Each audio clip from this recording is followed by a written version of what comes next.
a quedarse estancados donde están espiritualmente hablando. Tal vez otros creyentes viven en mejores condiciones que yo, o recibieron una crianza diferente a la mía, o simplemente no tuvieron una vida tan pecaminosa como la que yo viví antes de ser cristiano. Pero mi caso es diferente. Yo estoy condenado a ser lo que soy. Ya yo llegué a donde iba. Y creo que es mejor reconocer mis limitaciones antes que seguir intentando llegar a ser lo que yo no soy y lo que nunca voy a poder llegar a ser. Bueno, eso es fatalismo. Y tal vez no todos lo expresan de esa manera, ¿verdad? Pero esa es la actitud con la que asumen sus vidas cristianas. Estos creyentes tienen una teología basada en sentimientos, en sus experiencias pasadas y no en lo que Dios nos dice en su palabra. Pastores, que ya yo lo he intentado y vuelvo y me caigo. Entonces, ¿para qué volverlo a intentar? Mi experiencia pasada es lo que está determinando cómo yo vivo mi vida cristiana en el presente y cómo yo creo que debo vivir mi vida cristiana en el futuro. Pero yo no debo vivir mi vida cristiana a la luz de mis experiencias. Yo debo vivir a la luz de lo que dice Dios en su palabra. Estos cristianos se sienten atrapados como si no hubiera otra opción para ellos. Ahora, yo espero demostrar en este preditaller que sí hay otra opción si somos verdaderos cristianos, porque Dios nos ha dado todos los recursos que necesitamos para nuestro crecimiento espiritual. Y mañana vamos a hablar acerca de la suficiencia de las Escrituras y vamos a ampliar este tema, pero en esta tarde yo quiero decirles que ustedes no están condenados a quedarse donde están, ni yo tampoco. Solo que no existe ningún atajo en la carrera de la fe, ninguna experiencia mística o emocional que nos lleve a crecer espiritualmente de la noche a la mañana. No, mis hermanos, se trata de un proceso gradual que dura toda la vida por la obra del Espíritu Santo en nosotros a través de su palabra. Y de ahí la exhortación que nosotros encontramos en nuestro texto en el capítulo 2 de la primera carta del apóstol Pedro. Y allí tenemos en primer lugar un mandato. De hecho, el único mandato que hay en este pasaje que yo leí, y está en el versículo 2, desead. Desead como niños recién nacidos la leche espiritual no adulterada. Notan, mis hermanos, que no se trata de una sugerencia, es una orden. Lo que hace mucho que no pasaron por la escuela saben que la palabra desear aquí está en qué modo imperativo. ¿Y qué indica el modo imperativo? Es un mandato, es una orden de parte de Dios, de manera que si tú eres un cristiano y en este momento tienes muy poco apetito por la palabra de Dios, Dios te está ordenando aquí a que comiences a desearla más. Dios te lo ordena. Noten que Pedro no nos está diciendo aquí que debemos leer la Biblia o memorizar la Biblia o estudiar la Biblia o incluso enseñarle la Biblia a otros. Por supuesto, debemos hacer todo eso. Debemos leer la Biblia, debemos memorizar la Biblia, debemos estudiar la Biblia, debemos enseñar la Biblia a otros. Pero ¿qué es lo que Pedro nos está ordenando aquí? Que la deseemos. Y ese es el enfoque, ese es el énfasis de mi taller. No es cómo leer la Biblia, no es cómo estudiar la Biblia. Lo que yo quiero que veamos en esta tarde es que debemos desear la Biblia, desear la palabra de Dios. Esta palabra transmite la idea de algo que se anhela fervientemente, algo que deseas con tal intensidad que ninguna otra cosa de este mundo sería capaz de satisfacer ese anhelo, el anhelo por la Biblia. Se trata de algo que percibes como una necesidad tan vital como el aire que respiras. De ahí la analogía o la comparación que usa Pedro. ¿Cómo debemos desear la leche espiritual de la palabra? ¿Cómo? Como niños recién nacidos. Y por si acaso, Pedro no nos está diciendo aquí que si tú eres un nuevo creyente, un niño que acaba de nacer en la fe, debes desear la palabra de Dios. No. No importa que tengas 5 meses de nacido o que tengas 80 años como cristiano. Todo creyente debe desear la leche espiritual no adulterada, como los niños recién nacidos desean la leche materna. No es que Pedro esté hablando de nuevos creyentes. No, él está diciendo a todos los cristianos deben desear la palabra de Dios como los niños recién nacidos desean la leche espiritual. Los niños nacen con un dispositivo puesto por Dios que los lleva a desear la leche materna como ellos no desean ninguna otra cosa de este mundo. Porque sus vidas dependen de eso. Por eso alguien decía que los niños vienen de fábrica con un desorden obsesivo compulsivo por la leche materna. Un desorden obsesivo compulsivo. Ellos no quieren otra cosa. Y ustedes ven que da risa porque las madres se preocupan mucho por el color de la frazada con el que ellas envuelven al bebé mientras los lactan. ¿Verdad? Bueno, por lo menos en República Dominicana.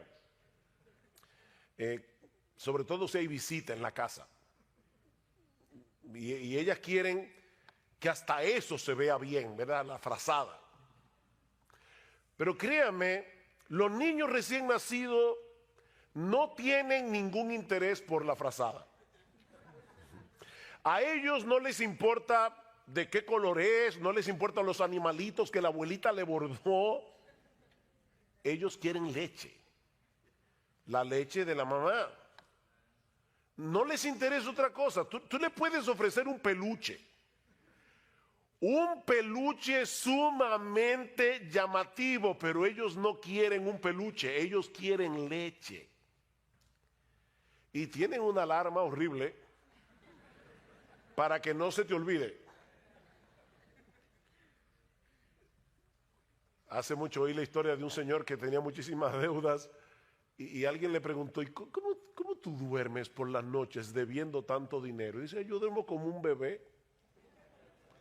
¿De verdad? Dice, sí, despierto cada 3 horas llorando. Porque eso es lo que hacen los bebés. Los bebés despiertan cada 3 horas. Yo no sé por qué la gente dice, dormí como un bebé. Y los bebés duermen. Eso es como una alarma ahí. Y comienzan grita y grita y grita hasta que la mamá les da la leche. Es un desorden obsesivo compulsivo que tienen los bebés.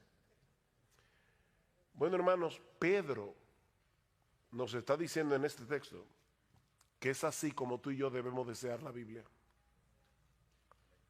Oh, wow. Ya como que no da mucha risa, ¿verdad? Pedro nos está diciendo, ¿tú eres un cristiano? Desead como niños recién nacidos la leche espiritual no adulterada. Como los niños desean la leche de la mamá. Dice el salmista en el Salmo 19, versículo 10, que la palabra de Dios era para él más deseable que el oro, que mucho oro afinado, y era para él más dulce y más dulce que la miel que destila del panal. Y lo mismo expresa el autor del Salmo 119. Algunos creen que el autor del Salmo 119 era Esdras, el escriba. Pero sea quien haya sido el autor del Salmo 119, mis hermanos, este hombre escribió un poema de amor dedicado a la Biblia. Lean el Salmo 119 con eso en mente y se van a dar cuenta que es un poema de amor. un hombre enamorado de la Biblia.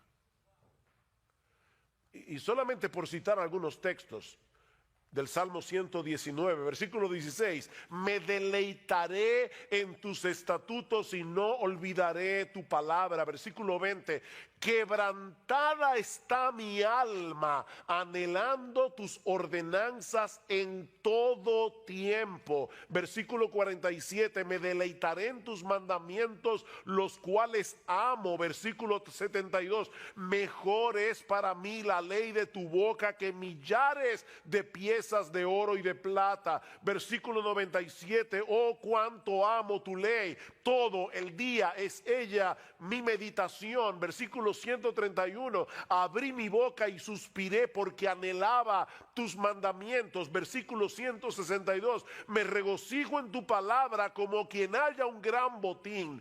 Eso es desear como niños recién nacidos la leche espiritual no adulterada. Y créame, tuve que seleccionar algunos textos del Salmo 119. Ahora, yo sé que el fatalista que hay en ti dice que eso no es posible. Nadie puede darle una orden a mis deseos para que yo desee lo que ahora no deseo. Es como pedirle a un paralítico que camine. Él no puede caminar por más que tú se lo ordenes, porque él tiene un problema que le impide caminar. Bueno, depende de quién se lo ordene. Porque en Juan capítulo 5 nosotros encontramos la historia de un paralítico que tenía 38 años sin poder caminar, pero Jesús le ordenó que caminara. ¿Y saben qué pasó? Él caminó. Así que sí se le puede dar una orden a un paralítico para que camine, depende de quién se la dé.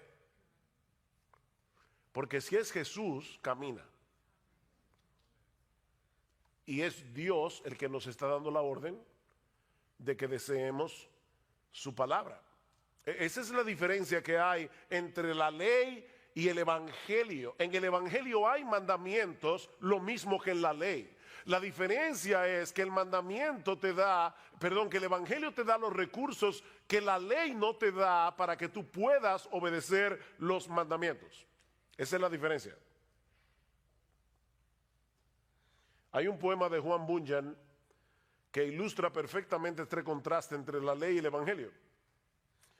Voy a traducir libremente el poema, pero en inglés lo que dice es, yo sé que muchos de ustedes conocen inglés, dice, run, John, run, the law commands, but give us neither feet nor hands. Far better news the gospel brings, it bids us fly and give us wings. ¿Qué es lo que dice Munjan? Corre, Juan, corre, la ley ordena, pero no nos da ni pies ni manos. Una noticia mucho mejor nos trae el evangelio, porque nos invita a volar y nos da alas. Nos invita a volar y nos da alas. No sé cuántos de ustedes han leído las Confesiones de Agustín. Si no la han leído, de verdad deberían leerla. No es un pecado mortal no leerla, es venial, pero deberían leerla. Pero en las Confesiones de Agustín hay una oración que Agustín le hace a Dios. Él le dice a Dios, concédeme lo que mandas y mándame lo que quieras. Concédeme lo que mandas y mándame lo que quieras. Somos nosotros los que debemos obedecer los mandamientos de Dios. Somos nosotros los que debemos usar los medios de gracia que Él nos ha provisto para crecer espiritualmente, como leer la Biblia, por ejemplo. Pero de antemano nosotros sabemos que no vamos a poder avanzar ni un solo paso en nuestra vida cristiana si no es en dependencia del Espíritu Santo. Así que no te quedes paralizado donde estás. Reconoce tu impotencia delante de Dios, pero clama por su ayuda y amparado por la fe en sus promesas, sigue corriendo. Señor, yo no tengo en este momento mucho apetito por leer tu palabra. Díselo al Señor. De hecho, Él ya lo sabe porque Él conoce tu corazón. Señor, yo no tengo mucho apetito en este momento por leer tu palabra, al menos no con ese desorden obsesivo compulsivo con el que los niños recién nacidos desean la leche de su mamá. Pero yo te ruego, Señor, que abras mis ojos para que yo pueda ver las maravillas de tu ley, porque esa es una de las cosas que te van a llevar a desearla más. Cuando tú veas las maravillas que están encerradas en este libro, Señor, yo te ruego que me lleves a anhelarla más que a millares de oro y plata. Mientras tanto, Señor, por la fe yo voy a leer tu palabra, aunque ahora no la desee.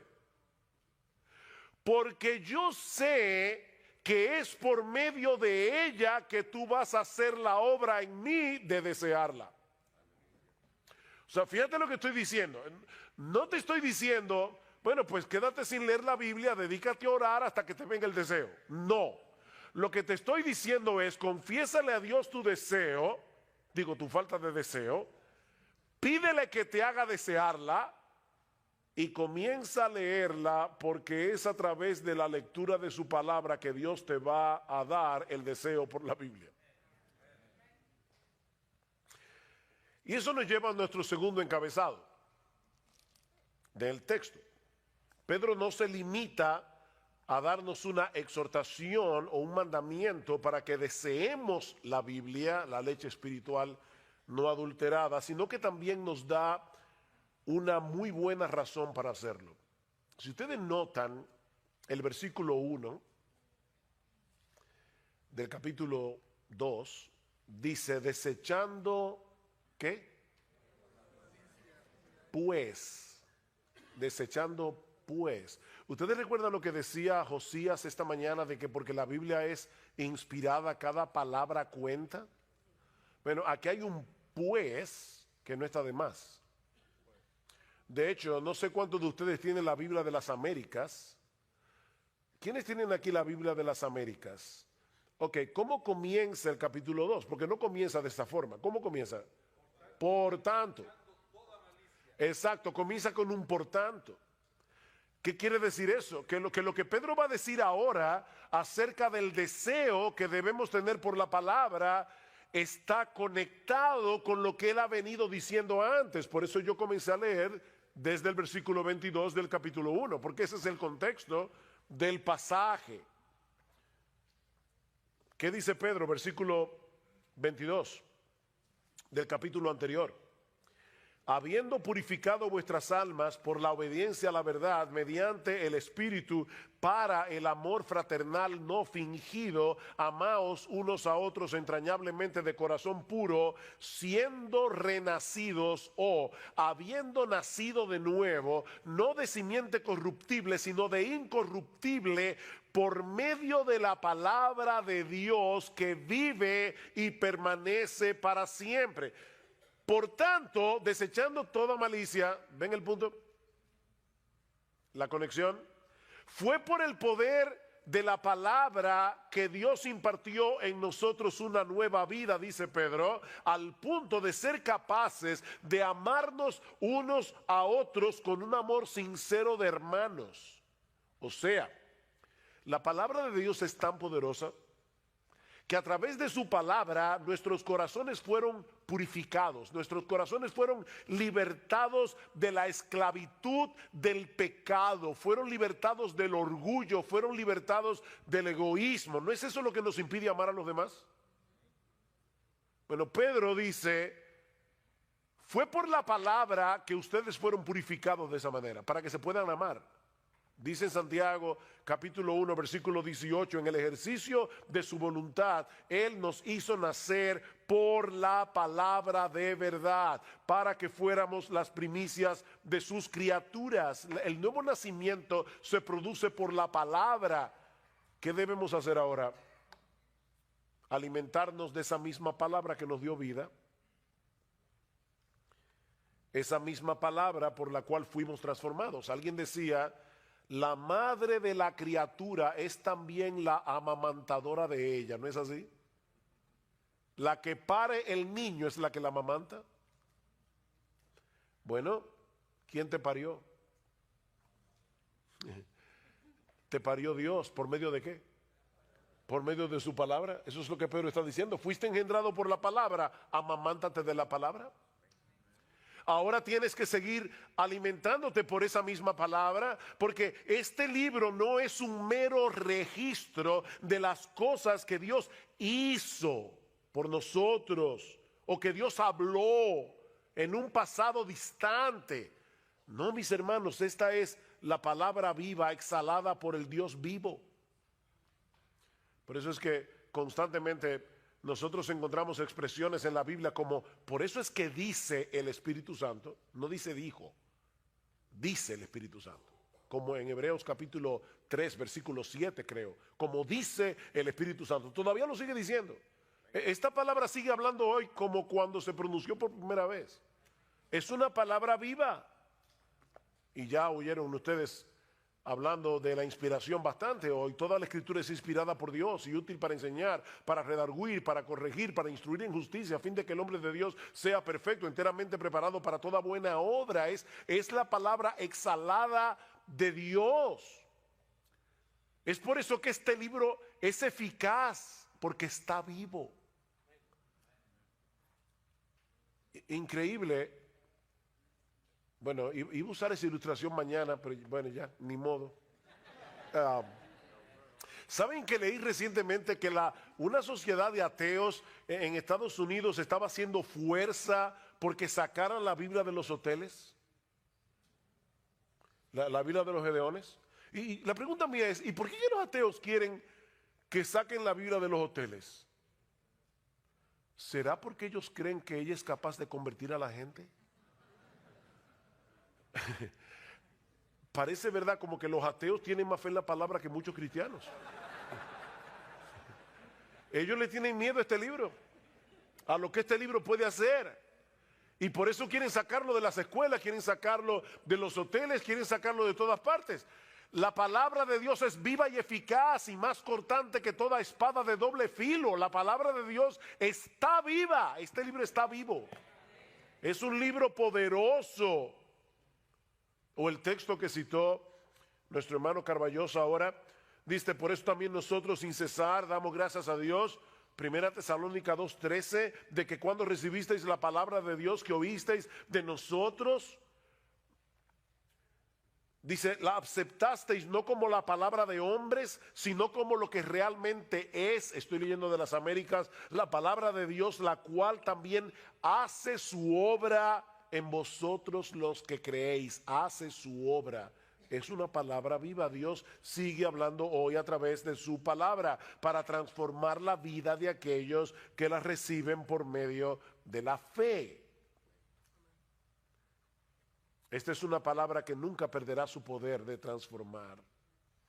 Sigue diciendo Pedro en el capítulo 1, porque toda carne es como hierba, versículo 24, toda la gloria del hombre como la flor de la hierba se seca, la flor se cae, mas la palabra del Señor permanece para siempre.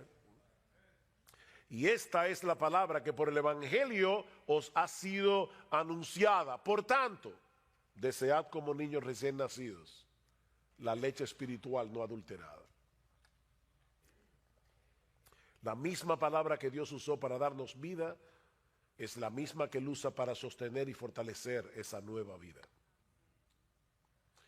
Y aunque el texto no lo menciona explícitamente, la persona divina que hace eso es el Espíritu Santo por medio de la palabra. Noten cómo Pedro comienza su primera carta, versículo 1, del capítulo 1. Pedro, apóstol de Jesucristo, a los expatriados de la dispersión en el Ponto, Galacia, Capadocia, Asia y Bitinia, elegidos según la presencia de Dios Padre en santificación del Espíritu para obedecer y ser rociados con la sangre de Jesucristo. Es el Espíritu Santo el que hace esa obra por medio de su palabra.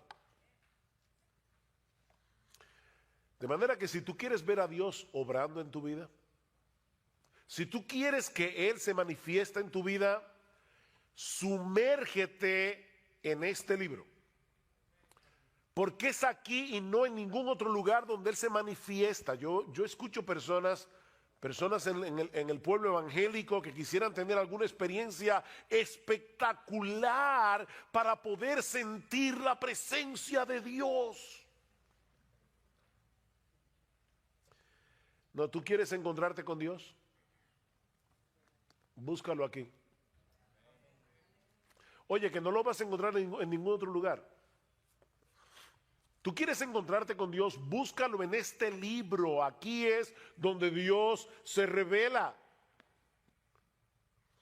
Ustedes recuerdan aquella famosa escena cuando Elías manda a matar a los profetas falsos de Baal, y él mismo sale huyendo al monte Carmelo y se esconde de la furia de Jezabel. Y dice que el Señor se le aparece en el primer libro de Reyes, capítulo 19. Escuchen lo que dice a partir del versículo 11. Y he aquí Jehová que pasaba, y un grande y poderoso viento que rompía los montes y quebraba las peñas delante de Jehová, pero Jehová no estaba en el viento. A los que les encanta la cosa, no, ahí no estaba Dios. Y tras el viento un terremoto, ahí sí. No, Jehová tampoco estaba en el terremoto. Y tras el terremoto un fuego, ahí sí, fuego es lo que queremos. No, Jehová no estaba en el fuego. Y tras el fuego un silbo apacible y delicado. Y cuando lo oyó Elías, cubrió su rostro con su manto y salió y se puso a la puerta de la cueva. Y he aquí vino a él una voz diciendo: ¿qué haces aquí, Elías? ¿Se dan cuenta? El Señor no estaba ni en el viento, ni en el terremoto, ni en el fuego. Él estaba en el sonido susurro apacible de su voz. Dios se manifiesta en su palabra, Él actúa por medio de su palabra, Él se revela en su palabra, Él allí nos da a conocer lo que Él ha hecho, hace y hará a nuestro favor.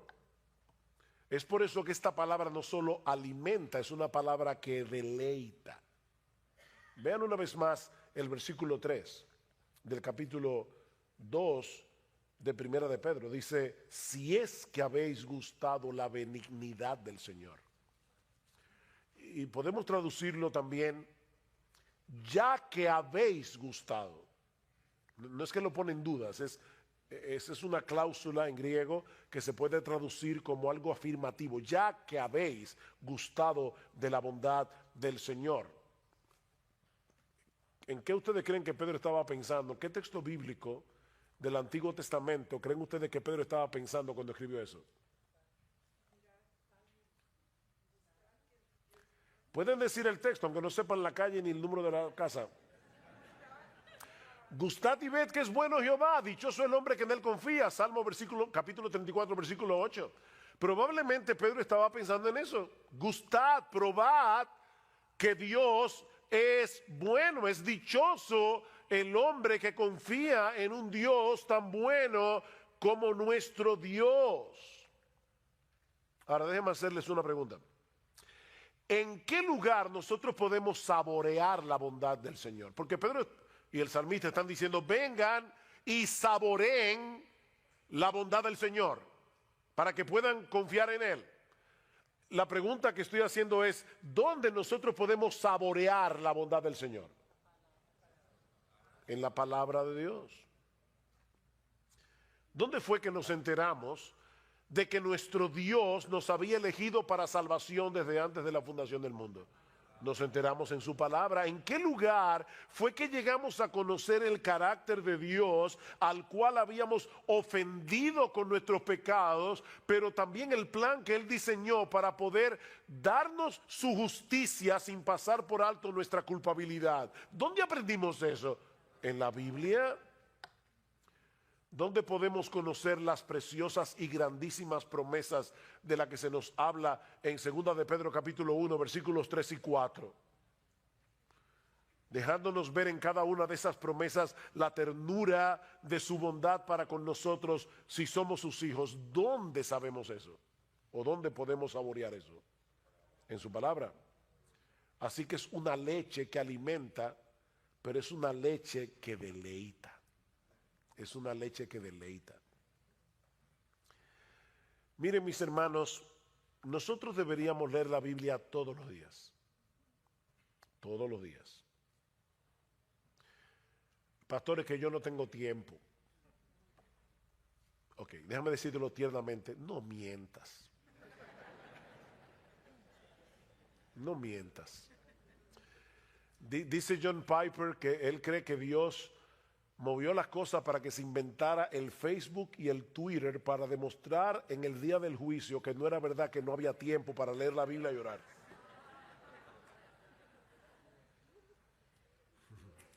No mientas. No hay tiempo. Lo que pasa es que el tiempo para leer la Biblia no se encuentra. Se hace en tu agenda.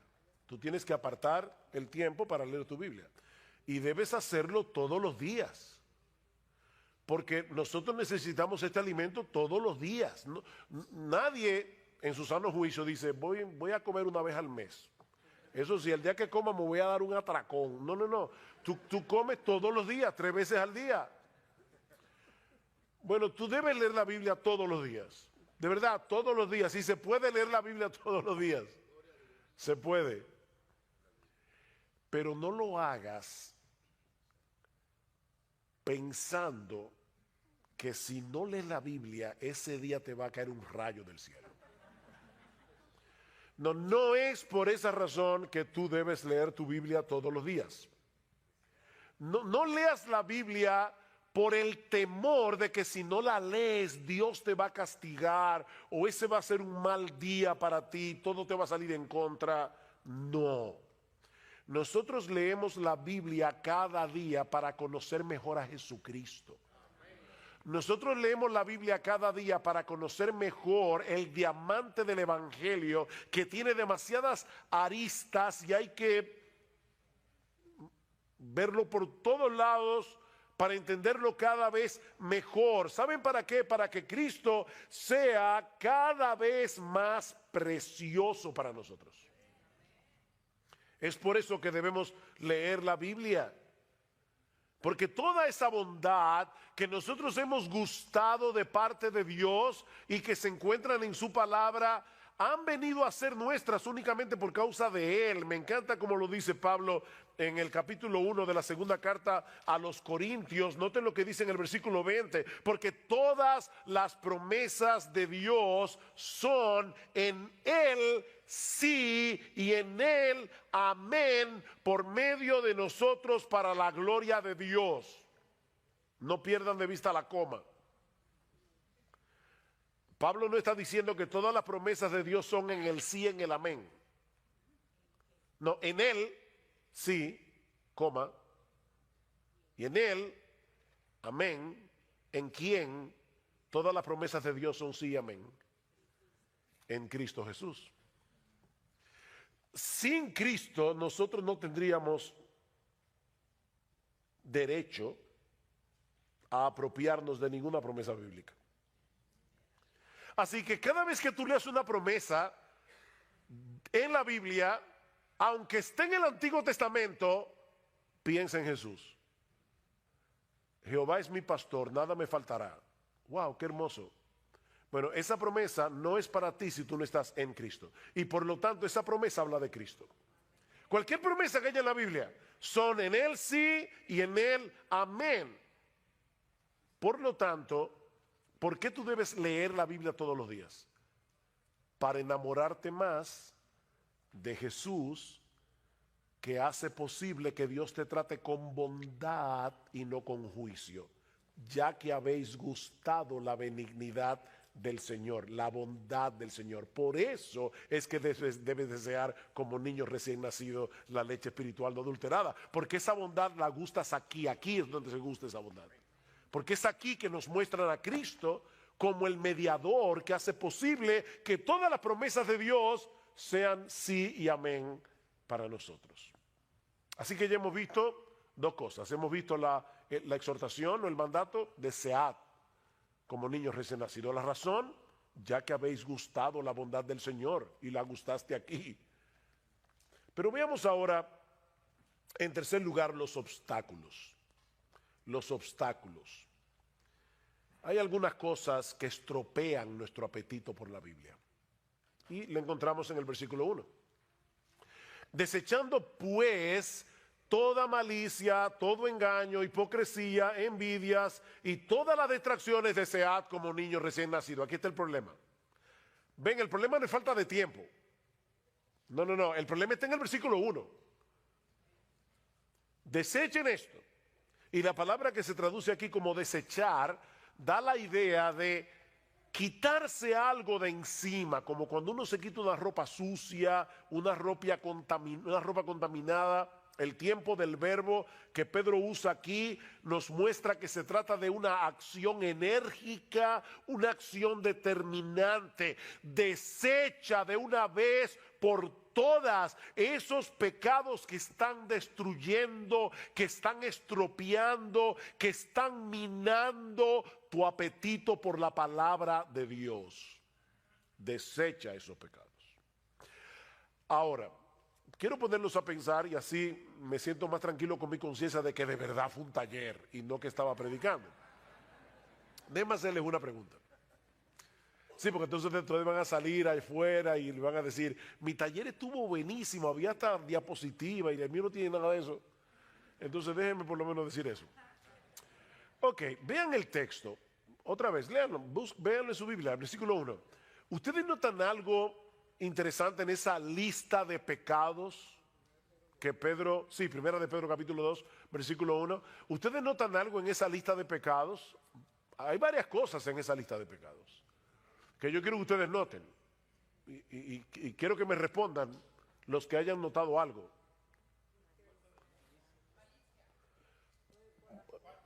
No, pero de la lista en sí, entera, ¿qué ven ustedes en la lista como un todo? Esa es la pregunta, perdonen que usted no hice la pregunta correctamente.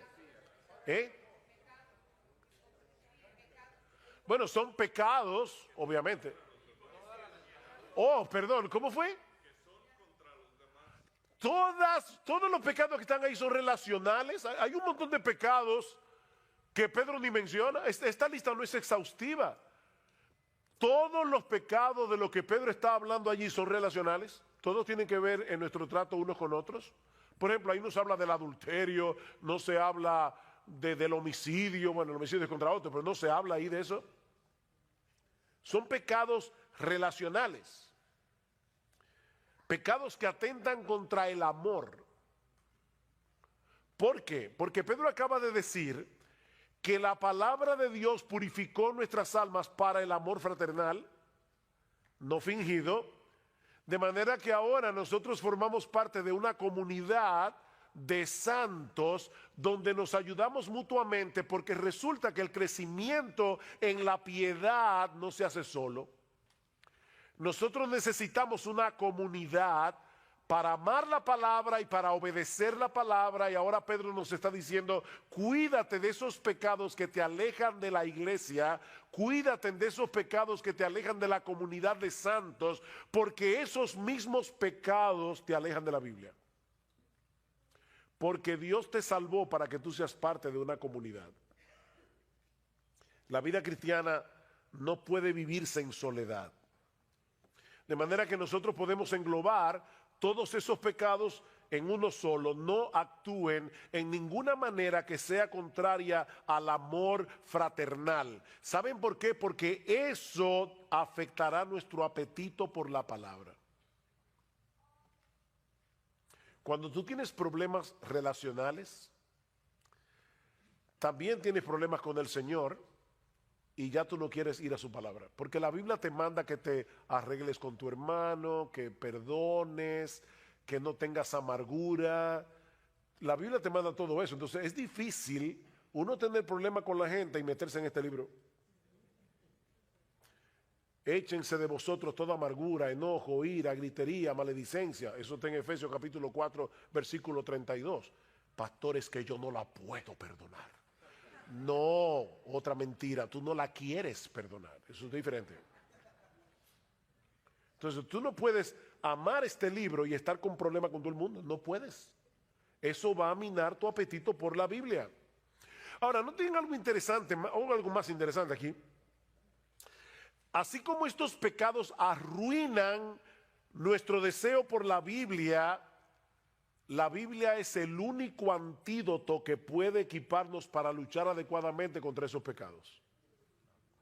O sea, esta leche espiritual no adulterada contiene todos los anticuerpos que necesitamos para luchar eficazmente contra los virus pecaminosos que atacan constantemente nuestra vida cristiana y sobre todo nuestra relación con los demás. En la misma medida en que saboreemos la bondad de Dios en Cristo revelada en las Escrituras, en esa misma medida será más fácil para nosotros luchar contra esos pecados que destruyen nuestra relación con los demás y nuestro deseo por la Biblia. Mira, si tú estás atesorando a Cristo por lo que estás aprendiendo de Él en su palabra, te será más fácil luchar contra la malicia, el engaño, la hipocresía, la envidia y la difamación. Repito eso.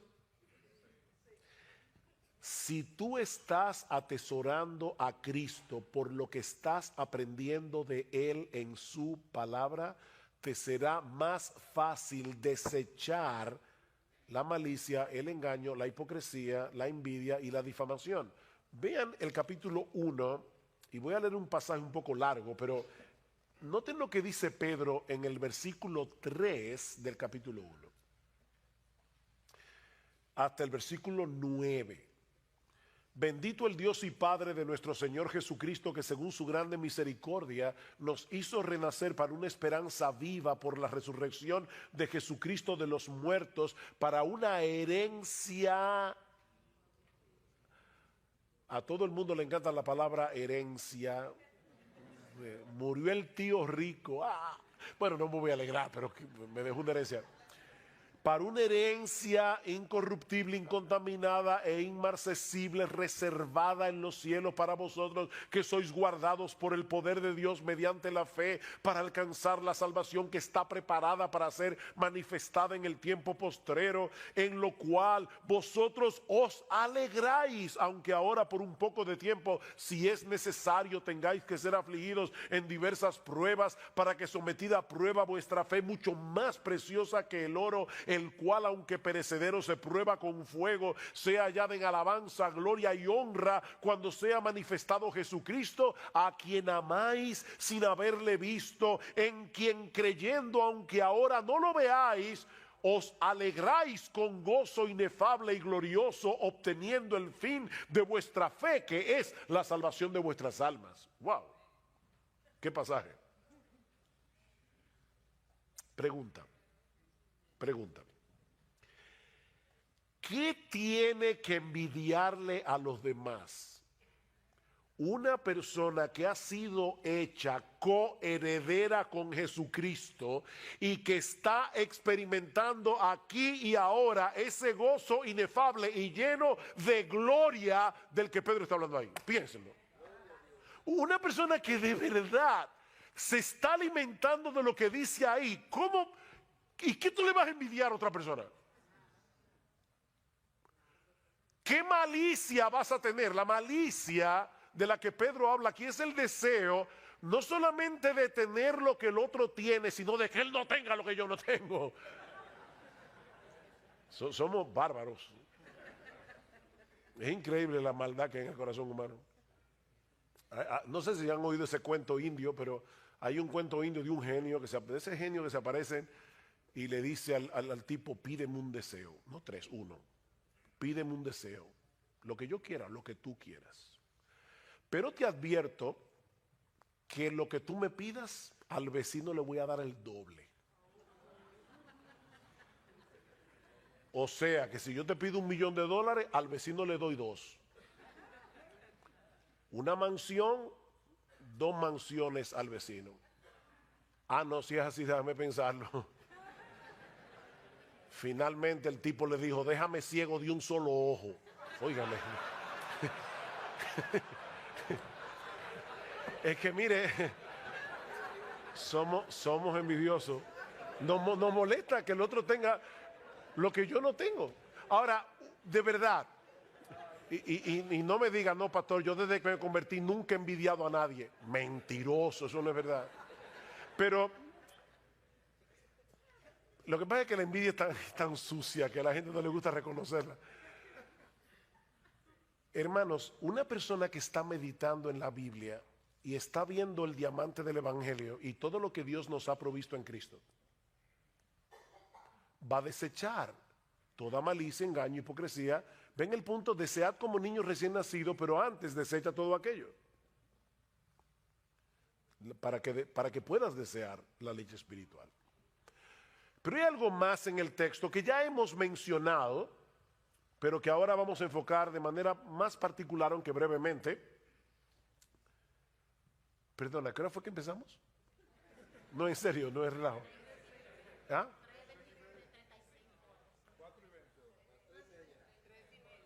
¿Y a qué hora es que tenemos que? A las 5 que tenemos. Ah, no, estamos bien, estamos bien.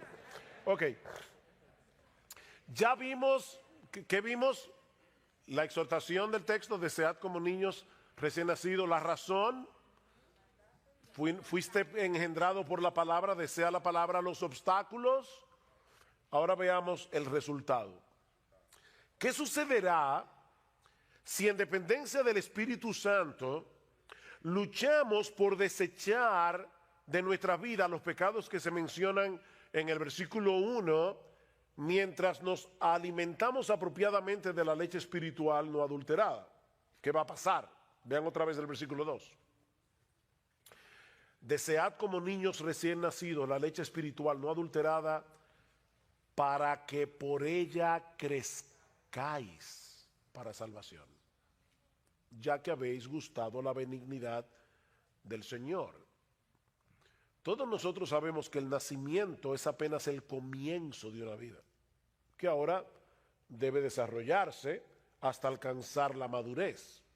Bueno, lo mismo ocurre con la salvación. Todo verdadero creyente es alguien que ha experimentado el nuevo nacimiento por medio del poder de la palabra de Dios, pero la conversión es apenas el comienzo, dice Pedro. Ahora debemos crecer para el pleno desarrollo de nuestra salvación. Dios tenía un propósito en mente cuando nos salvó, y la única manera de seguir avanzando hacia ese propósito es a través de la obra del Espíritu Santo en nosotros por medio de su palabra. Esta es la espada del Espíritu. Dios, el Espíritu, obra por su palabra.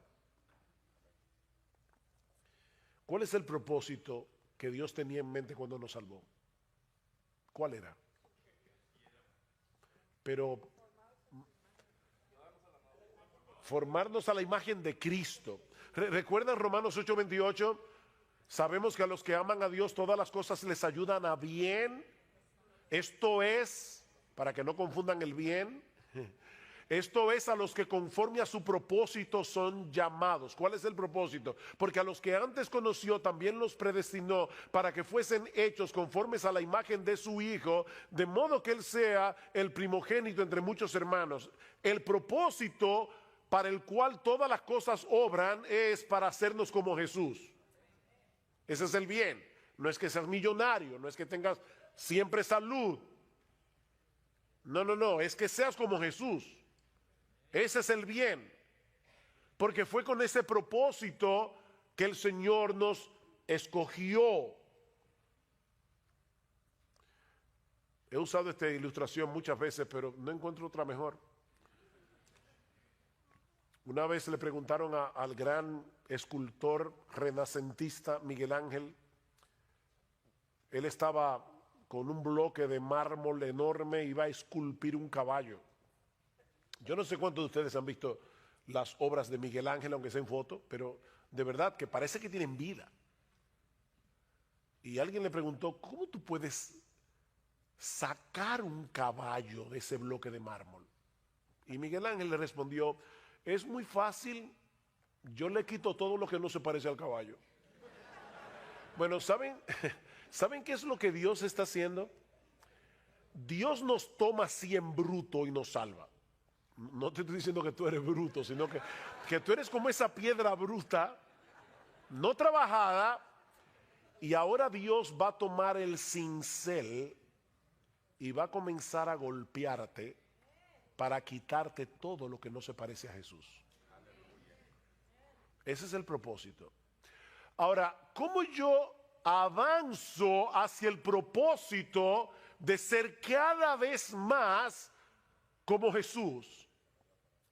Bueno, el apóstol Pablo responde esa pregunta en 2 Corintios capítulo 3 versículo 18, mirando nosotros todos a cara descubierta como en un espejo la gloria del Señor, somos transformados de gloria en la misma imagen como por el Espíritu del Señor. Contemplando su gloria, somos transformados de gloria, en la misma medida en que tú admiras a Cristo, te pareces a Cristo, porque tú te conviertes en aquello que admiras.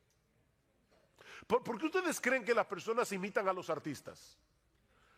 ¿Por qué quieren comprar donde ellos compran, usar la ropa que ellos usan? ¿Por qué? Porque tú te conviertes en lo que admiras.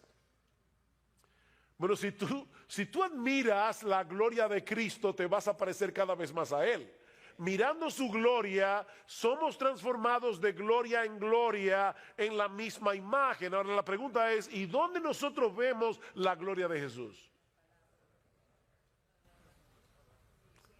En la palabra de Dios, en el Evangelio.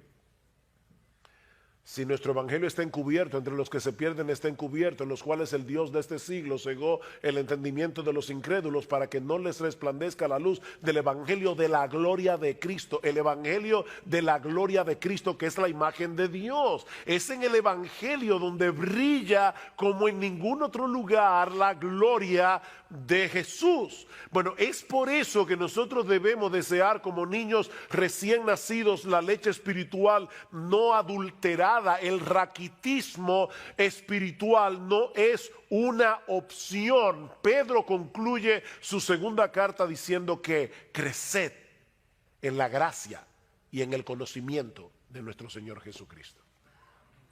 Esto no es una opción. Y eso solo puede suceder a través de una dieta regular y constante de la leche espiritual no adulterada. Ningún creyente puede darse el lujo de dejarse alimentar regularmente de la palabra de Dios, así como ningún bebé puede dejar de beber la leche de su mamá o algún sustituto. Solo que en este caso no hay sustituto, porque esta es la única Biblia. La nueva vida en Cristo comenzó con la palabra, se sostiene y se fortalece con esa misma palabra. No existe otro medio. Necesitamos ver a Cristo en la palabra para deleitarnos en Él, para crecer en nuestra admiración por Él, porque es así como somos transformados de gloria en la semejanza suya. Pero cuando nos estancamos en el conocimiento de la Biblia, perdemos de vista a Cristo. ¿Y saben qué pasa? La Biblia pierde su fascinación. Este libro es fascinante, de verdad, este libro es fascinante. Pero este libro solo es fascinante si tú puedes ver a Cristo aquí.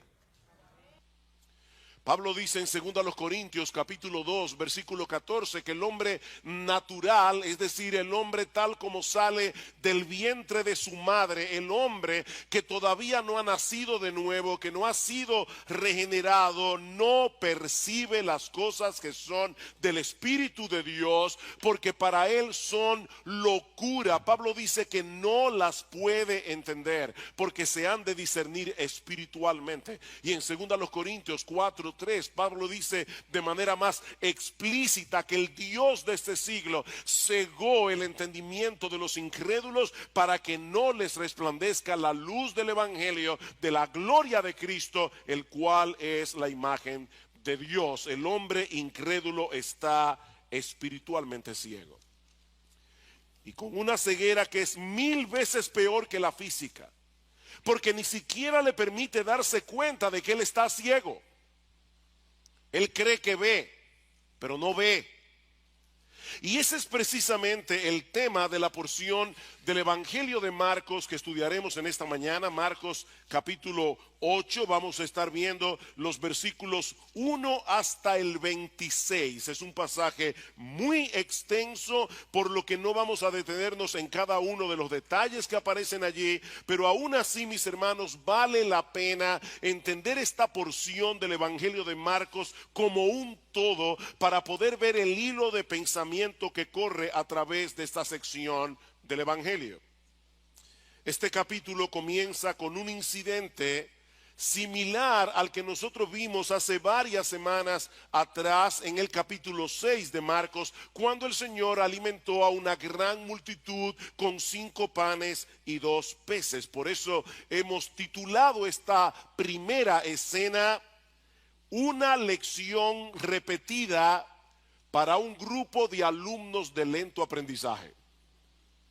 ¿Qué es lo primero que nosotros tenemos en los versículos 1 al 9 del capítulo 8 del Evangelio de Marcos? Una lección repetida para un grupo de alumnos de lento aprendizaje. Marcos capítulo 8, versículos 1 al 3. En aquellos días, es decir, que Marcos está conectando lo que él ha venido describiendo del ministerio de Jesús en esa región llamada Decápolis, al otro lado del Jordán. Dice: en aquellos días, cuando de nuevo había una gran multitud que no tenía que comer, Jesús llamó a sus discípulos y les dijo: tengo compasión de la multitud, porque hace ya 3 días que están conmigo y no tienen que comer. Y si los despido sin comer a sus casas, desfallecerán en el camino, pues algunos de ellos han venido de lejos. El Señor Jesucristo se encuentra todavía, como decía hace un momento, en esta región de Decápolis con sus discípulos, un territorio poblado mayormente por gentiles. Y Marcos nos dice que una vez más, de nuevo, dice en el versículo 1, se reunió en torno a él una gran multitud que no tenía que comer. ¿Cuánto desearíamos los pastores siempre tener congregaciones así? ¿Ustedes se imaginan? 3 días aquí predicando la palabra y que a ustedes se les olvide que no tienen que comer. Eso sería fantástico. Pero después me desperté. Estas personas, es que yo quiero que ustedes noten esos pequeños detalles que aparecen en el Evangelio de Marcos. Estas personas, mis amados hermanos, se habían absorbido tanto en las enseñanzas de Jesús durante 3 días que aparentemente no se habían dado cuenta que sus provisiones se habían comenzado a agotar y ellos estaban en un lugar desértico, así que era una situación desesperada, y Marcos dice que eso movió al Señor a compasión. Y la palabra que se usa aquí, la palabra griega, significa literalmente que a Jesús se le removieron las entrañas. Algunos habían venido desde muy lejos, por lo que no iba a ser fácil para ellos encontrar provisiones, y Jesús sabía que ellos podían colapsar en el camino. Eso es lo que significa literalmente la palabra desfallecer en el versículo 3. Jesús sabía que ellos iban a colapsar si se iban a sus casas, y mis hermanos, ¿saben lo que eso nos enseña? Que el Señor Jesucristo es un Salvador compasivo. Él no se conmueve únicamente por nuestros problemas espirituales y eternos. Él también está consciente, Él también está atento a nuestros problemas terrenales y temporales. Él no es indiferente al hambre, Él no es indiferente a la enfermedad, y eso lo vemos una y otra vez en los evangelios. Su corazón es movido a misericordia ante todo tipo de necesidad, ante todo tipo de sufrimiento. Ahora, lo interesante que nosotros vemos en este pasaje es que Él quiere desarrollar en los suyos, es decir, en ti y en mí, esa misma clase de compasión, esa misma clase de misericordia. Y es por eso que en el versículo 2 el Señor comparte su inquietud con los discípulos. Le dice, tengo compasión de la multitud. Y de paso es la primera vez y la única vez en los evangelios donde se dice eso del Señor, de la boca del Señor mismo. O sea, los evangelistas dicen que Él tenía compasión. Pero ahora es Cristo el que está abriendo su corazón y dice, tengo compasión. Tengo compasión por esta multitud, porque hace ya 3 días que están conmigo y no tienen qué comer. Él comparte esta inquietud con los discípulos, pero mis hermanos, como sucede muchas veces, donde Jesús ve una oportunidad, nosotros vemos un problema. Y cuando vemos el problema, perdemos la oportunidad. ¿Cómo reaccionaron los discípulos? Versículo 4. Sus discípulos le respondieron, ¿y dónde podría alguien encontrar lo suficiente para saciar de pan a estos que están aquí en el desierto? De verdad que hay momentos que uno está leyendo los evangelios y uno saca exclamaciones. Yo no sé tú, pero a veces yo digo, ¿what? Déjame hacerte una pregunta.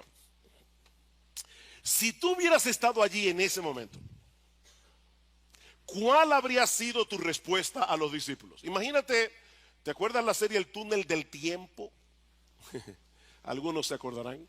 Bueno, imagínate que tú puedes tomar el túnel del tiempo y llegar a ese momento particular con el conocimiento que tú tienes ahora de los evangelios, y más particularmente con el conocimiento que tienes del evangelio de Marcos, y escuchas a los discípulos hacerle esta pregunta a Jesús: ¿de dónde vamos a sacar comida para que coman todos estos? ¿Qué tú les habrías respondido?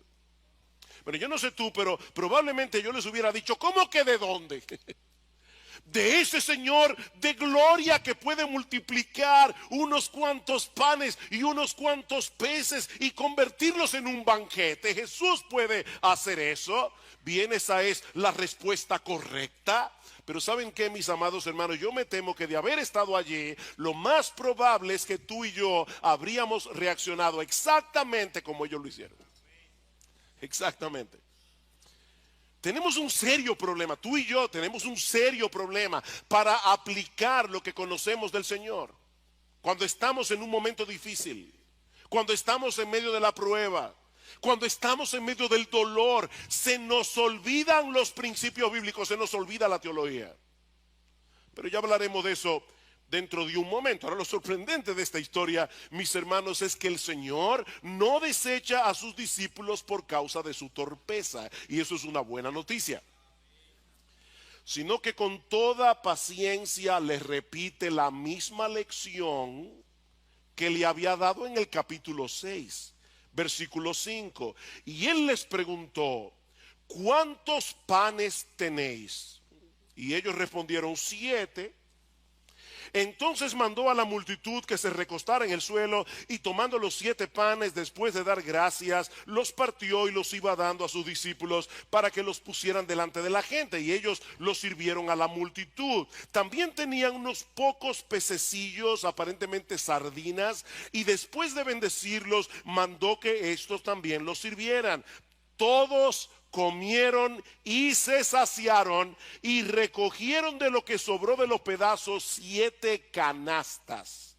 Los que comieron eran unos 4,000, y los despidió. Marcos no nos dice cómo fue que operó el poder de Jesús para hacer este milagro, y eso es algo que siempre me lo he preguntado. ¿Sería que al partir el pan crecía el otro pedazo?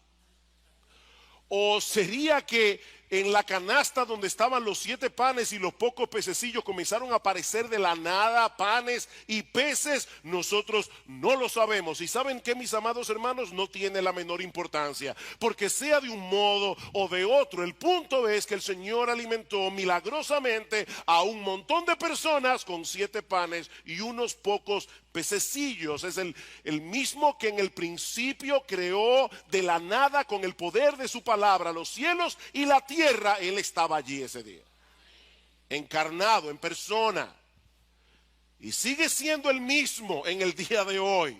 Un Salvador compasivo y todopoderoso. Marcos dice en el versículo 9 que eran 4,000 personas. Y Mateo, en el pasaje paralelo, en Mateo 15:38, dice que ese cálculo fue sin contar las mujeres y los niños.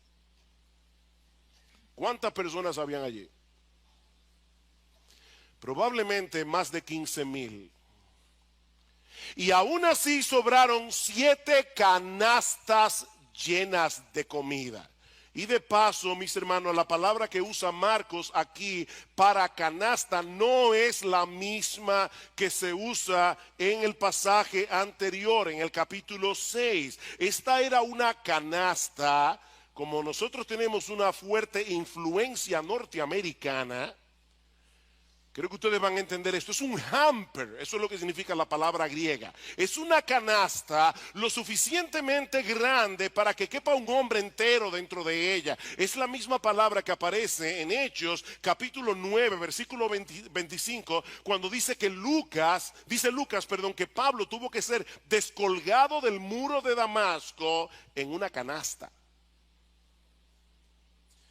Así que es probable que en esta ocasión hayan recogido más panes y más peces que en el milagro anterior. Mis hermanos, ¿qué aprendemos de esta escena? Que nuestro Dios tiene el poder para proveer para todas nuestras necesidades conforme a sus riquezas en gloria en Cristo Jesús, como dice Pablo en Filipenses 4. Él es un Dios confiable, Él es un Dios poderoso, Él es un Dios compasivo. Nosotros podemos echar nuestras cargas, podemos echar nuestras ansiedades sobre Él porque Él tiene cuidado de nosotros, como dice el apóstol Pedro. Lamentablemente e increíblemente, hay muchos que no quieren a ese Salvador reinando en sus vidas. Y por eso cierran sus ojos a toda evidencia, como vemos en la siguiente escena del pasaje, que yo he titulado Palabras de juicio para un grupo de ciegos que no quiere ver. Palabras de juicio para un grupo de ciegos que no quiere ver. Marcos nos dice en el versículo 10 que inmediatamente después del milagro Jesús se embarcó a la región de Dalmanuta con sus discípulos, donde es confrontado por los fariseos. Versículo 10: y subiendo enseguida a la barca con sus discípulos fue a la región de Dalmanuta. Entonces salieron los fariseos y comenzaron a discutir con él, buscando de él una señal del cielo para ponerle a prueba. Esta fue la última confrontación de Jesús con los líderes religiosos de Israel en la región de Galilea, porque unos días más tarde el Señor iba a dirigirse a Jerusalén y allí sería juzgado, allí sería condenado a muerte. Así que en cierto modo, mis amados hermanos, lo que nosotros estamos viendo aquí en el capítulo 8 del Evangelio de Marcos marcó el principio del fin del ministerio terrenal de Jesús. Y es interesante notar que los fariseos fueron a buscar a Jesús para discutir con él. No fue que se encontraron con Jesús por accidente. Ellos andaban detrás de Jesús. ¿Y saben por qué andaban detrás de Jesús? Porque estos hombres no soportaban el evangelio de la gracia. Ellos andaban detrás de Jesús porque ellos estaban tan absortos en su propia justicia que ellos odiaban el evangelio. El evangelio era un insulto para estos hombres. Y ellos veían a las personas yéndose detrás de Jesús y estaban preocupados y querían desacreditar al Señor delante de todo el mundo, y por eso es que le piden una señal del cielo. ¿Notaron eso? Danos una señal del cielo. Y ese detalle es importante. Los judíos pensaban que Satanás podía imitar los milagros de Dios siempre y cuando se tratara de cosas que ocurrían aquí en la tierra.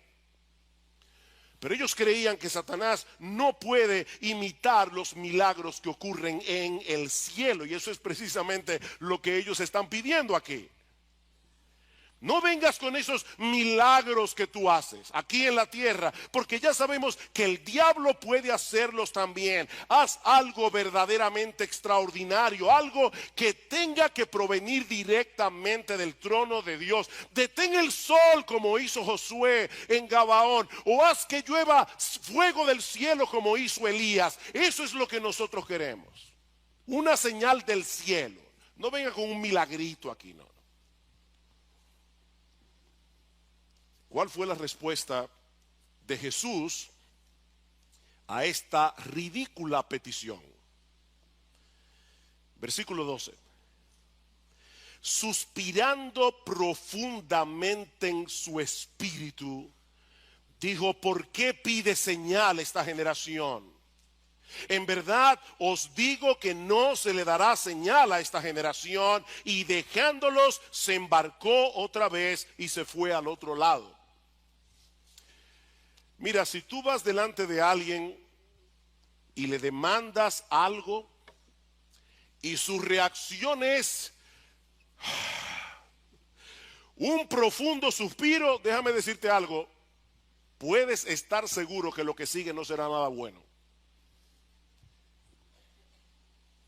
Ese suspiro de Jesús fue una fuerte reprensión a este grupo de hombres que había determinado rechazarle a él como el Mesías profetizado en el Antiguo Testamento, no importa las evidencias que lo señalaban a él como el Mesías. Ahora, hermanos, para poder entender lo que está sucediendo aquí, es necesario que nosotros vayamos al capítulo 6 del Evangelio de Juan. No tienen que buscarlo, pero luego del primer milagro de la multiplicación de los panes y los peces, los judíos le hicieron a Jesús una petición similar. Dice en Juan capítulo 6 versículo 30: ¿qué señal haces tú para que veamos y te creamos? Nuestros padres comieron el maná en el desierto, como está escrito: pan del cielo les dio a comer. Y Jesús les dijo: de cierto os digo, no os dio Moisés el pan del cielo, mas mi Padre os da el verdadero pan del cielo, porque el pan de Dios es aquel que descendió del cielo y da vida al mundo. En otras palabras, Jesús les está diciendo: ¿ustedes creen que Dios autenticó a Moisés porque les dio a comer el maná en el desierto? No, yo soy el verdadero pan que descendió del cielo para darles vida. En una forma todavía más clara, lo que Jesús está diciendo es: ustedes me están pidiendo a mí que les dé una señal y no se están dando cuenta que yo soy la señal. Yo soy la señal. Si ustedes no creen, a pesar de lo que han visto en mí, no van a creer de ningún modo, porque no existe una señal más convincente que yo. Yo soy la señal. Mis hermanos, piensen en esto por un momento. El Dios del cielo se hizo hombre. ¿Ustedes se imaginan eso? El Dios del cielo se hizo hombre. El Dios del cielo vivió una vida perfecta. El Dios del cielo llevó a cabo milagros extraordinarios como la multiplicación de los panes y los peces. Predicó la palabra como nunca nadie lo ha hecho ni lo hará jamás. Y todavía le estaban pidiendo evidencias de que él era un enviado de Dios. ¿Saben por qué Jesús no respondió a la demanda de los fariseos? Porque ellos no necesitaban más pruebas, ellos necesitaban arrepentimiento. Ellos no necesitaban más pruebas. Leí en estos días algo que dijo el famoso ateo pensador francés Voltaire. Él dijo una vez, oigan esto: si aún llegara a suceder que ocurriera un milagro en un mercado abierto ante 1,000,000 de testigos confiables, preferiría desconfiar de mis sentidos que admitir el milagro. ¿Qué les parece? ¿Cuál es el peor ciego? El que no quiere ver. No hay peor ciego que el que no quiere ver. Esa es la acusación de Pablo a toda la raza humana en el capítulo 1 de su carta a los romanos. Dios se ha revelado a través de la creación y lo ha hecho de una manera inconfundible, pero el hombre ha decidido detener con injusticia la verdad. El hombre detiene con injusticia la verdad. Él sabe que Dios existe, él sabe que Dios creó los cielos y la tierra, él lo sabe en el fondo de su corazón, pero él pretende vivir como si no lo supiera. Él se hace el tonto. Yo decía, ayer puse un Twitter. Sí, yo uso Twitter. Un Twitter que decía, no es por ser más inteligente que los incrédulos son incrédulos, es porque son deshonestos intelectualmente. Son deshonestos intelectualmente. En Juan capítulo 3 dice, la luz vino al mundo. Ese es el problema, la luz vino al mundo. ¿Y qué hicieron los hombres? Amaron más las tinieblas que la luz. Mis hermanos, eso es trágico. Esta petición ridícula de los fariseos evidenciaba tal dureza de corazón, tal obstinación contra la verdad, que no valía la pena hacer el menor esfuerzo para tratar de convencerlos de lo contrario. Marcos dice que el Señor los dejó y se fue hacia el otro lado del mar. Y mis hermanos, esto no fue un simple traslado de un lugar a otro, esto fue un abandono. Esa es la idea. El Señor es muy paciente, muy paciente. Pero mi amigo, si tú estás aquí sin Cristo, déjame darte una advertencia muy sobria, muy solemne. Hay un momento en que el incrédulo traspasa una línea de no retorno. Una línea conocida únicamente por Dios. Cuando termina toda oportunidad de arrepentimiento, ese día los fariseos cerraron para siempre las puertas de salvación para ellos. Para siempre. Probablemente no volvieron a ver a Jesús nunca más. Esto es trágico. Pero el texto no termina allí. Marcos también nos narra otro incidente que nos revela otro tipo de ceguera espiritual, una ceguera que afecta a los creyentes.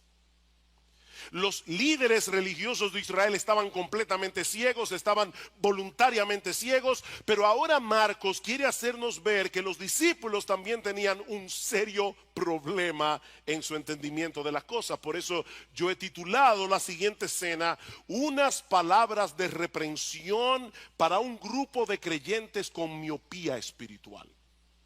Unas palabras de reprensión para un grupo de creyentes con miopía espiritual. El Señor y los discípulos se van en la barca al otro lado del mar, pero Marcos nos dice en el versículo 14 que se habían olvidado de traer panes para todo el grupo. De hecho, Marcos incluye el detalle de que había un solo pan en la barca para 13 hombres, bien comidos, pescadores, hombres que hacían mucha fuerza física.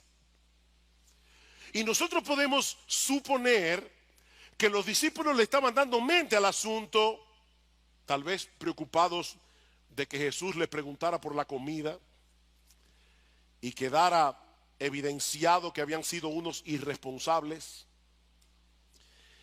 En ese contexto, el Señor les da la advertencia que encontramos en el versículo 15.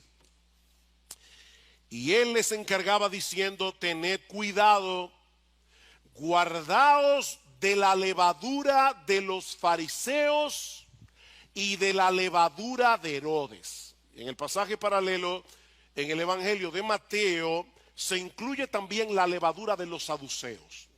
Así que si tomamos los dos pasajes, Jesús les dijo, tengan cuidado con la levadura de los fariseos, con la levadura de los saduceos y con la levadura de los herodianos. Estos eran los tres grupos de influencia en la sociedad judía de aquel tiempo. Los fariseos eran los legalistas, aquellos que se querían salvar a través de su obediencia, aquellos que creían ganarse el favor de Dios a través de rituales, a través de su obediencia a los 10 mandamientos. Luego estaban los saduceos. Los saduceos eran los teólogos liberales de aquellos días, aquellos que no aceptaban la inspiración total del Antiguo Testamento. Y luego estaban los herodianos. Los herodianos fácilmente se hubieran postulado en las elecciones en República Dominicana y habrían ganado muchos votos. Eran los secularistas de la época. Ahora, no olviden, hermanos, que los apóstoles eran creyentes, con la única excepción de Judas. Estos hombres lo habían dejado todo para seguir a Cristo, pero aún así el Señor les advierte que se cuidaran de la influencia de estos grupos.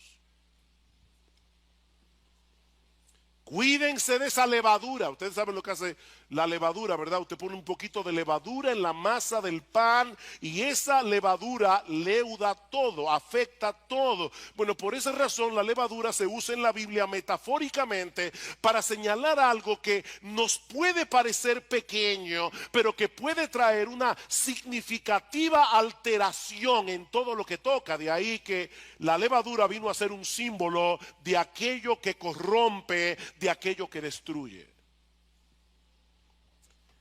Mis hermanos, déjenme decirles algo con todo mi corazón de pastor en esta mañana. Nadie, incluyendo el mismo que está predicando, nadie aquí es inmune al legalismo. De hecho, si tú quieres ver a un legalista, mírate al espejo. Nosotros todos somos legalistas en recuperación. Es increíble cómo escuchamos una y otra vez el mensaje del evangelio y la tendencia del corazón es a querer ganarnos el favor de Dios a través de lo que hacemos. Cuidado con la levadura de los fariseos. Iglesia bíblica del Señor Jesucristo, en el siglo XXI, cuídense de la levadura de los fariseos. Es dañina, es terrible en la vida de un cristiano. Pero cuídense también de la levadura de los saduceos. Cuídense, hermanos, de todas esas voces que están hoy día atacando la infalible palabra de Dios. En estos días alguien nos mandó por WhatsApp un artículo que alguien había escrito y decía, ¿alguien le puede responder a esta persona diciendo que qué están hablando los religiosos basándose en un libro anticuado, en un libro arcaico, cuando los religiosos han demostrado que son unos hipócritas? No me pude contener y puse otro Twitter. No recuerdo exactamente cómo decía, pero era algo como esto. La hipocresía siempre estará presente en todo grupo religioso, pero Jesús sigue siendo la verdad y la Biblia sigue siendo su palabra. Cuidado, hermanos, con la levadura de los saduceos. Cuidado con la levadura de los herodianos. Cuidado, hermanos, con la mundanalidad. ¿Saben que muchas personas, queriéndose cuidar del legalismo, se arrojan en los brazos de la mundanalidad? Y ninguna de las dos cosas son buenas, son terribles para el alma, son levadura que corrompen. Y si no estamos alertas, mis queridos hermanos, si no estamos en guardia, fácilmente podemos ser arrastrados por cualquiera de estos vientos de doctrina, como dice Pablo en Efesios 4. Pero ese no es el punto central de esta historia, así que debo resistir la tentación y no seguir hablando de este tema, porque el punto principal de esta historia es la reacción de los discípulos a la advertencia de Jesús. Versículo 16. Y ellos discutían entre sí que no tenían panes. Hermanos, no pierdas el hilo de la historia para que entiendas lo que está sucediendo aquí, y por eso es que quise predicar de estos 26 versículos juntos, porque es que están conectados. El Señor acaba de repetir el milagro de la multiplicación de los panes y los peces, no se olviden eso. Pero cuando los discípulos se dan cuenta que solo tenían un pan en la barca, comienzan a preocuparse. ¿Alguna vez a ti te ha pasado que tú estás tan preocupado por algo que todo lo que escuchas lo interpretas a la luz de esa preocupación, aunque no tenga nada que ver con eso? Yo creo que eso fue lo que pasó aquí. Los discípulos estaban tan preocupados por el tema del pan que desde que ellos escucharon la palabra levadura no escucharon nada más. Increíble. Miren, mis hermanos, déjenme decirles algo. Nuestras preocupaciones terrenales no se quedan fuera cuando ustedes vienen a la iglesia. Ellas entran con ustedes aquí y se sientan con ustedes aquí en el servicio de adoración. Y si no estamos alerta, nuestras preocupaciones pueden anular el impacto de la predicación de la palabra de Dios en nuestros corazones. Dice en Marcos capítulo 4, versículo 19, que las preocupaciones por las cosas de este mundo ahogan la palabra y la hacen estéril, la hacen infructuosa. Pregunta: ¿cómo podemos combatir eso? Pero yo pienso que la respuesta se encuentra en el pasaje paralelo otra vez en el Evangelio de Mateo. Dice en Mateo capítulo 16, versículo 18, que el Señor introdujo estas preguntas que aparecen en Marcos capítulo 8, diciendo a los discípulos: hombres de poca fe. Esa frase no la incluye Marcos. Hombres de poca fe, ¿por qué discutís entre vosotros que no tenéis pan? Ahí está la clave. El Señor estaba hablando de algo tan serio, pero ellos no pudieron entenderlo por causa de su incredulidad. La preocupación que tenían por la falta de pan no era más que un resultado de su falta de fe. Y esa falta de fe que producía preocupación entorpecía su entendimiento. Versículo 17. Dándose cuenta, Jesús le dijo: ¿por qué discutís que no tenéis pan? ¿Aún no comprendéis ni entendéis? ¿Tenéis el corazón endurecido?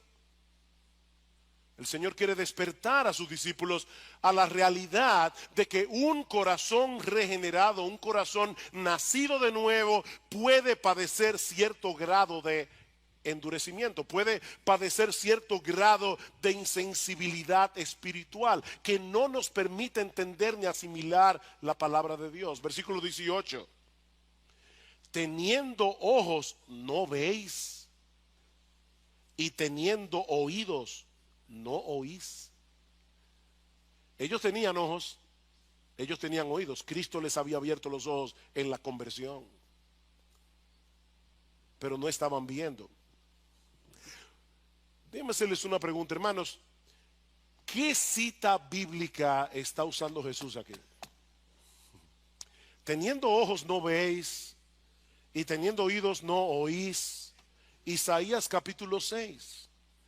Una cita que Jesús había usado en Marcos capítulo 4, versículo 11 al 12, para decir a los fariseos de su época: por ustedes, dijo Isaías, teniendo ojos no veis, teniendo oídos no oís. Solo que aquí el Señor le está aplicando a los discípulos. El Señor les está diciendo: ¿están ustedes reaccionando como los incrédulos? ¿No recordáis, versículo 18, no recordáis cuando partí los 5 panes entre 5,000? ¿Cuántas cestas llenas de pedazos recogisteis? Y lean el texto con un poco de imaginación. 7. Imagínate. ¿Cuánto? 7. Y cuando partí los 7 panes entre los 4,000, ¿cuántas canastas llenas de pedazos recogiste? Ellos dijeron, en la primera fueron 12, ahora fueron 7. Y les digo: ¿aún no entendéis? Mis hermanos, cuidado con ser excesivamente duros con los discípulos sin reconocer al mismo tiempo que muchas veces nosotros somos como ellos. Nos resulta tan difícil conectar los puntos. Olvidamos tan fácilmente.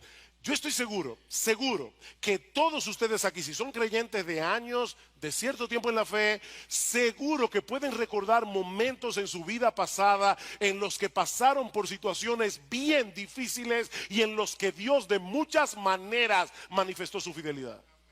Seguro. Yo estoy de eso. Pero entonces viene otro problema. Y olvidamos por completo lo que Él hizo por nosotros en aquella ocasión. Mis hermanos, somos tan lentos para aprender. Pero Jesús es tan paciente para instruirnos. Y me encanta cómo concluye este relato en el Evangelio de Mateo. Dice en Mateo capítulo 16, versículo 12, entonces entendieron que no les había dicho que se guardaran de la levadura del pan, sino de la doctrina de los fariseos y de los saduceos. Finalmente entendieron algo. Porque su ceguera era parcial, era temporal, no como la de los fariseos. Por eso hay un pequeño detallito en el versículo 17 y en el versículo 21, un adverbio que no debemos pasar por alto. Aún no comprendéis. Versículo 21, y les dijo, aún no entendéis, todavía no entendéis. Ese todavía nos da esperanza. Todavía no entendéis. El Señor no se cansa. Mis hermanos, aquellos que tienen luz de la palabra de Dios deben anhelar con todo su corazón tener más luz.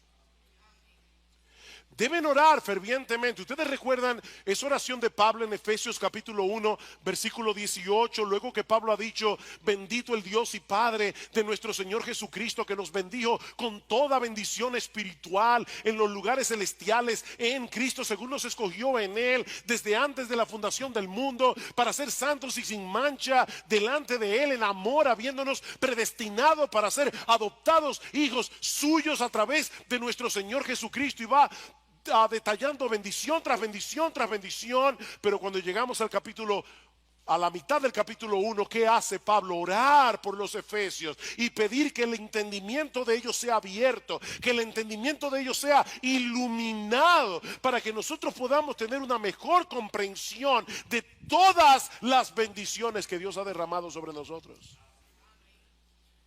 Debemos orar que el Señor abra nuestro entendimiento. Debemos leer las Escrituras. Hermanos, esto es un tesoro. Como decía Salvador en la escuela dominical, esta es la palabra de Dios. Debemos leer, debemos comernos este libro, debemos empaparnos de este libro, debemos conocer las Escrituras. Debemos leer buenos libros que nos ayuden a entenderla mejor. Debemos escuchar la predicación de la palabra con suma atención, en dependencia del Espíritu de Dios, para que la luz de la verdad de Dios despeje las tinieblas que todavía tenemos en el corazón. No te quedes donde estás. No te quedes allí. Necesitas seguir profundizando en tu entendimiento de Dios. Necesitas seguir entendiendo el Evangelio. Necesitas seguir entendiendo cuál es la voluntad de Dios para ti. Pablo ora por los colosenses en Colosenses capítulo 1, versículo 9 al 10, para que crezcáis en el conocimiento, en el entendimiento de su voluntad. No te quedes donde estás. Sobre todo porque tú no estás solo en ese camino. Y eso nos lleva a la última escena de este pasaje, que yo he titulado Un milagro esperanzador. Marcos 8, 22. Llegaron a Betsaida y le trajeron un ciego y le rogaron que lo tocara.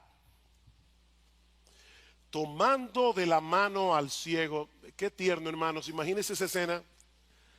al Señor Jesús, tomando la mano de este hombre y llevándolo lejos de la multitud. Dice, tomando de la mano al ciego, lo sacó fuera de la aldea.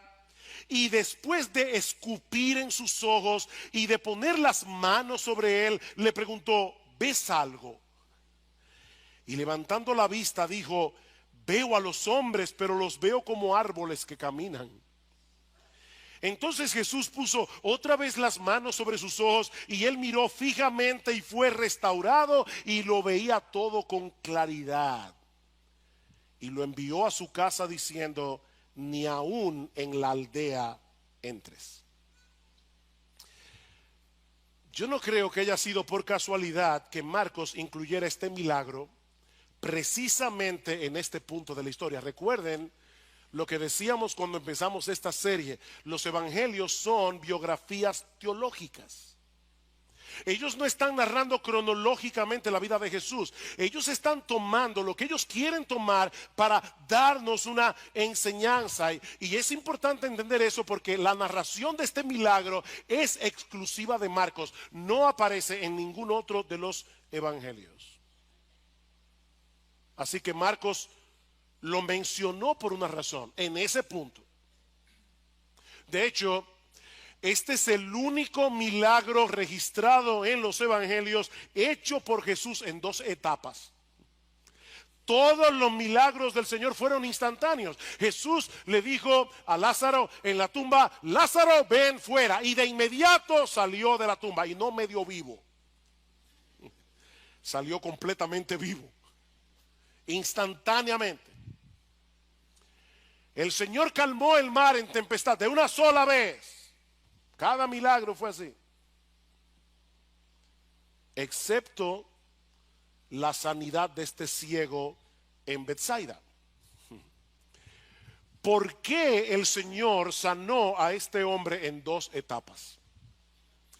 Bueno, antes de responder esa pregunta, veamos brevemente el milagro. Brevemente, unas personas se acercan a Jesús trayendo a un ciego, les ruegan que lo sane. El Señor, ya vimos, lo toma de la mano, lo saca fuera de la aldea, probablemente para no hacer de esta sanidad un espectáculo. Jesús quería tratar con este hombre de una manera muy personal. Y una vez se aleja de la multitud, el Señor hace algo bien extraño. Niños, este fue Jesús, no hagan eso con otros. Como dicen a veces los anuncios de cosas peligrosas, no intenten hacer esto en casa. ¿Qué hizo el Señor? Escupió los ojos del ciego. De hecho, ya nosotros habíamos visto que el Señor había hecho algo similar en Marcos capítulo 7 cuando sanó a un tartamudo. Probablemente, recuerden, este hombre está ciego.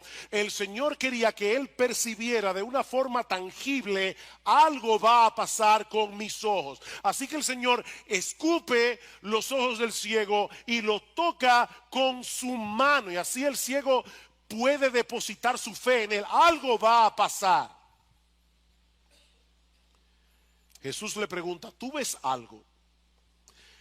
Y él dice, veo los hombres, pero como árboles que caminan. En otras palabras, él había comenzado a ver, pero todavía su visión era borrosa, la sanidad era incompleta.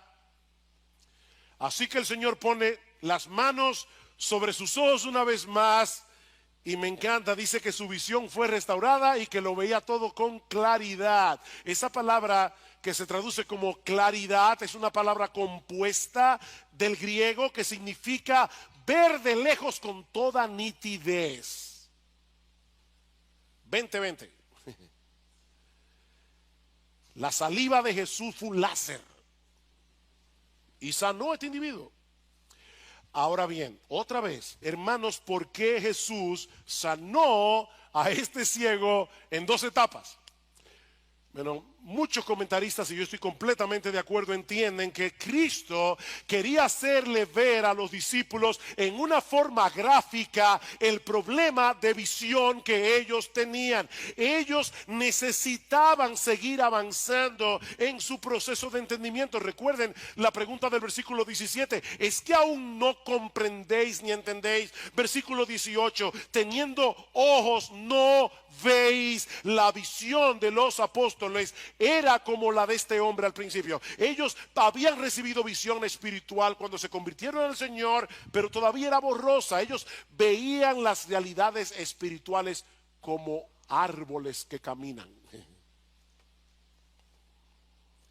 Estos hombres necesitaban crecer en su entendimiento. Y este milagro era una especie de ilustración viviente, no solo de su necesidad, sino de la obra que Jesús iba a seguir haciendo en ellos. Hay mucho que aprender, hermanos, y mucho que creer. Importante eso. Hay mucho que aprender y mucho que creer. El conocimiento teórico no sirve de nada aquí hasta que no lo aplicamos en el momento de las pruebas, hasta que no lo aplicamos en medio de las dificultades de la vida. Los discípulos vieron al Señor multiplicar panes y peces. Yo estoy seguro que si alguien les hubiera dado un examen teológico inmediatamente después del milagro y hubiera una pregunta: ¿es Jesús capaz de alimentar a un montón de personas con unos cuantos peces? Todos los apóstoles hubieran sacado 100 en el teórico. Pero cuando se subieron en la barca y se dieron cuenta de que habían olvidado el pan, entraron en pánico. El creador de los cielos y de la tierra estaba en la barca. El que puede crear panes del aire estaba allí. Pero ellos estaban en pánico. Honestamente, mi hermano, tú no te ves retratado en ese cuadro. Ay, porque yo me he visto allí tantas veces que me avergüenza. Pero gracias al Señor por su paciencia. Gracias al Señor porque Él sigue lidiando con nosotros para afinar nuestra visión espiritual. ¿Y saben cómo lo hace? Proveyéndonos conocimiento a través de la lectura de la palabra, a través de la predicación en la iglesia, a través de otros hermanos, a través de buenos libros, y luego nos coloca en situaciones de prueba en las que tenemos que aplicar el conocimiento aprendido. Las pruebas de la vida son el examen práctico. Y lo bueno, aunque algunos tal vez dirán que eso no es tan bueno, pero lo bueno es que el Señor no se cansa en su trabajo oftalmológico. Él seguirá afinando nuestra visión, afinando nuestra visión, afinando nuestra visión hasta que lleguemos a su presencia. Así que mira, mi hermano, si tú puedes identificar en tu vida que te falta mucho por entender, anímate. Anímate, porque eso quiere decir que tienes visión. O como dice Paul Tripp, eso quiere decir que la gracia te alcanzó. La gracia te alcanzó. La gracia te ha visitado. Y ahora tienes algo de visión. Ahora, si tú eres incapaz de ver tu necesidad de un Salvador, si tú eres incapaz de percibir tu necesidad de ver más claramente, mi amigo, yo te tengo una mala noticia y una buena noticia. La mala es que estás ciego. Tú estás ciego. Estás tan ciego que ni siquiera te das cuenta de que estás ciego. Estás tan ciego que tú no puedes ver que no puedes ver. Tú crees que ves, pero no ves. Esa es la mala noticia. La buena es que Dios te trajo hoy aquí para que escuches ese diagnóstico. Dios te trajo aquí para que tú sepas cuál es el estado de tu alma. Dios te trajo aquí en esta mañana. Dios te trajo, mi amigo. Yo no sé quién te invitó. Dios te trajo aquí para que veas la necesidad que tienes de visión, para que veas la necesidad que tú tienes de venir a Cristo en arrepentimiento y fe. Tú necesitas un Salvador. Tú necesitas al Salvador. Dice el Señor en Juan capítulo 8, versículo 12, yo soy la luz del mundo. Yo soy la luz del mundo. El que me sigue no andará en tinieblas, sino que tendrá la luz de la vida. Mi amigo, ¿por qué andar a tientas y a oscuras cuando la luz de este mundo te está ofreciendo en esta mañana abrirte los ojos del entendimiento en este mismo instante, gratuitamente por gracia, por medio de la fe? ¿Por qué andar a tientas y a oscuras? Por eso yo decía que este es un milagro esperanzador, porque nos muestra el poder de Cristo para restaurar la visión que el hombre ha perdido por causa del pecado. Mi amigo, Cristo puede darte visión aquí y ahora. Si confías enteramente en Él, si miras hacia Él como tu única esperanza de salvación.